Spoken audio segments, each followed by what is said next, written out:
মন্ত্রী এবং জেলা সভাপতির ওপর ক্ষোভ জানিয়ে হরিশ্চন্দ্রপুরের ভালুকা অঞ্চলে জগন্নাথপুরে দল ছাড়লেন শতাধিক তৃণমূল কর্মী এবং প্রাক্তন জেলা পরিষদ সদস্য। দল ছেড়ে প্রাক্তন জেলা পরিষদ সদস্য এবারে নির্দল হিসেবে লড়াই করার সিদ্ধান্ত নিলেন। এই ঘটনায় রাজনৈতিক মহলে চাঞ্চল্য ছড়িয়েছে।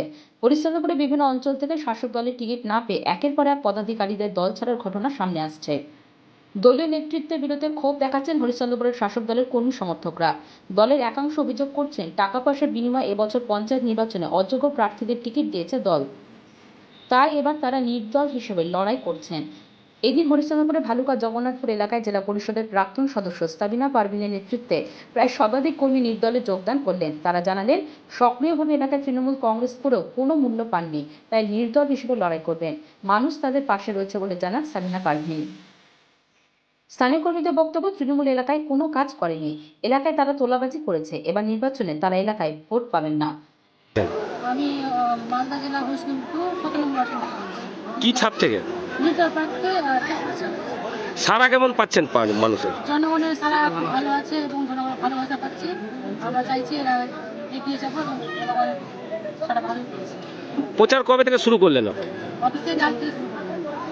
তো মানুষ কেমন সাড়া দিচ্ছে? মানুষ খুব ভালো সাড়া দিচ্ছে এবং মানুষের ভালোবাসায় আগামীতে এগিয়ে যাবো, এটা দেখার। আপনি ভাবতে পারছেন যে আপনি জিততে পারবেন? সে তো জনগণের ভালোবাসা বুঝতে পারছি যে আমরা জিতে যাবো। আপনারা তৃণমূল ছেড়ে নির্দল হয়ে কেন লড়ছেন? তৃণমূল তো ছাড়িনি আমাদেরকে, মানে আমরা যেভাবে তৃণমূল করছিলাম তো আমাদের মানে কোনো দিচ্ছে না, আমাদের কোনো মান মর্যাদা দিচ্ছে না। আর আমরা এখন নির্দলে এসেছি। নির্দল থেকে আমাদের যে জনগণ আমাদেরকে খুব ভালো মানে সাড়া দিচ্ছে। সবাই বলছে যে নির্দলে আমরা ভোট দেবো।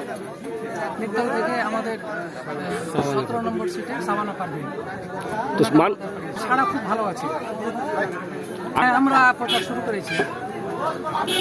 আমি আমাদের বুথ প্রেসিডেন্ট ছিলাম। আপনারা জানেন যে আমরা লাস্ট 2 টার্মের জেলা পরিষদের মেম্বার, কিন্তু কোন দলের? তৃণমূল কংগ্রেস।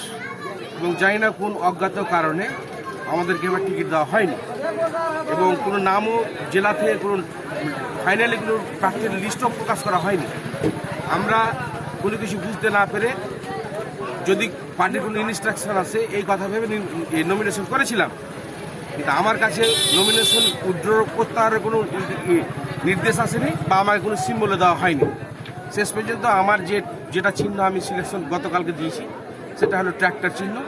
এবং আমি সে পাবলিকের ডিমান্ডে, মানুষের চাহিদায়, মানুষের ইচ্ছাকে সম্মান জানাতে আমি অলরেডি প্রচারে নেমে গেছি। এবং যেটা পার্টির যেটা কর্তব্য ছিল মানুষের ইচ্ছাকে মান্যতা দেওয়া, যে পাবলিক কাকে চাইছে সেটাকে মান্যতা না দিয়ে একজন আনকরার ব্যক্তিকে টিকিট দেওয়া হয়েছে। বাকি বিচার যে ভোটের মাধ্যমে 8 তারিখ জনগণ বলবে। এর জন্য দায়ী জেলা প্রেসিডেন্ট এবং আমাদের এলাকার নেতৃত্ব আছে, মিনিস্টার আছেন, আর অনেকে আছে। আমরা কেন বিরোধিতা করবো? আমরা তো মানুষের ভোটের জন্য এসেছি, মানুষের কাছে ভোট চাইছি। মানুষ যদি মনে করেন যে এই প্রার্থী আমাদের ঠিক আছে, ভোট দিবেন, ভোট দিলে পাস। যদি মানুষ নিজের কাজের স্বার্থে মনে করেন যে দরকার আছে, ভোট দিবেন। ভোট দিলে আমরা জনগণের যেভাবে সেবা করছিলাম সেভাবে করবো। যখন ইন্ডিপেন্ডেন্ট ক্যান্ডিডেট হয়েছি তখন তো পার্টির কোনো প্রশ্ন আসছে না, নির্দল। তার মানে তো পার্টির কোনো লোগো নেই আমার কাছে। আমরা এখন আমজনতা, সাধারণ নাগরিক। বিরোধিতা আমি কেন বলবো এটাকে? আমি আমার যে রাইট, আমার সাংবিধানিক যে অধিকার, গণতান্ত্রিক যে অধিকার, যে জনগণের কাজ করা, জনপ্রতিনিধি হয়ে মানুষের কাজ করার যদি সুযোগ দেয় আমাকে জনগণ, তাহলে আমি কারো বিরোধিতার কি আছে? আমি নিজে তো আমার মিসেস সাবানা পারভিন, আমি ইলেকশন এজেন্ট, উনি তো নিজে একটা কন্টেস্টিং ক্যান্ডিডেট, শুধু বিরোধিতার কোনো প্রশ্ন নেই। বরঞ্চ আমি বলবো সাবানা পারভিন একজন যোগ্য প্রার্থী, যে এরিয়ার উন্নয়ন যেভাবে করেছে প্রত্যেকটা মানুষের মুখে মুখে তা আছে, সমর্থন করুন যাতে এই একজন যোগ্য প্রার্থী জিতে। Bureau news, Bangla Times.